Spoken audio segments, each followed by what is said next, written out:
Hi, it's Jan Johnson. Thank you so much for tuning in. As always, I'm really glad that you did.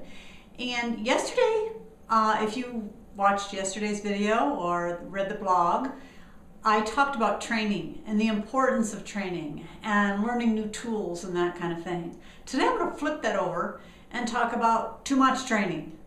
And maybe you've fallen into this pattern yourself, or maybe you know people or have representatives in your team that have fallen into this pattern. It's an easy pattern to get into, and that is training, and not doing the job. And the job is recruiting people in your business, helping them make money, and helping them recruit people in your business and selling your product. That's your job. And yet we can fall into that problem of checking our emails, responding to emails, checking our back office and looking to see if anybody else has brought people in, or checking to see what the revenue is or lack of revenue is that we have on our team. And that is nothing but busy work. Listening in on a webinar with no guests on the webinar, or going to a local meeting with no guests at the meeting, is a waste of time, frankly.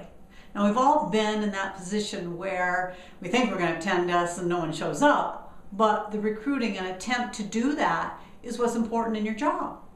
So if you're training, following all these people on the lists of several people, and then that one has something, and then you look over at them, and then another one has something, and you look at them, obviously, this is what I'm doing here. So obviously, following certain people, if you learn from them, is important, but you don't want to overdo it. And here's a little story for you that I heard, and I like this little story. It's about a guy who was a barber, and he had worked in this barber shop for a long time, since he was a kid. As a matter of fact, his family was really, really poor. He started out there shining shoes when he was in the 3rd grade and never even went on to school beyond that. And he learned how to cut hair from his father and his grandfather, and he became really good at it. And eventually his father and his grandfather passed, and someone came in and bought the barbershop and wanted to turn it into the salon feel. And so therefore they were changing everything. And it was a requirement that you had your beautician's license to work for this corporate conglomerate that had taken over in this space. And he kind of just backed away because he couldn't even read and write, frankly. So he didn't think he could get his beautician's license. And so what do I know how to do? You know, cut hair. So he called his clients, who had been his clients for years, and he told them that he was going to continue to cut hair, but out of his home. And so they all followed him.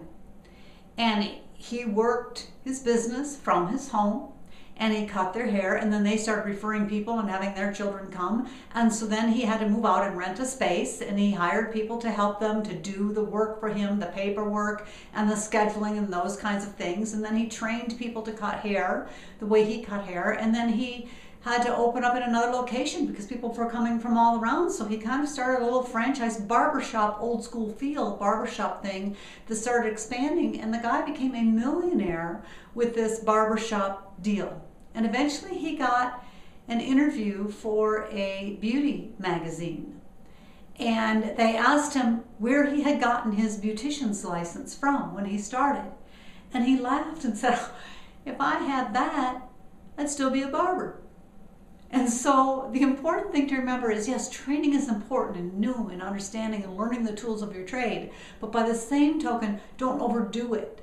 Because just do what you need to do to get the job done is what's important. And focus on those things that are the things that make you money and build your business, which is selling your product or your service, training people, recruiting people to do the same thing, and being happy about it. If this video helped you, and I hope it did, please comment and share. Thank you so much for tuning in.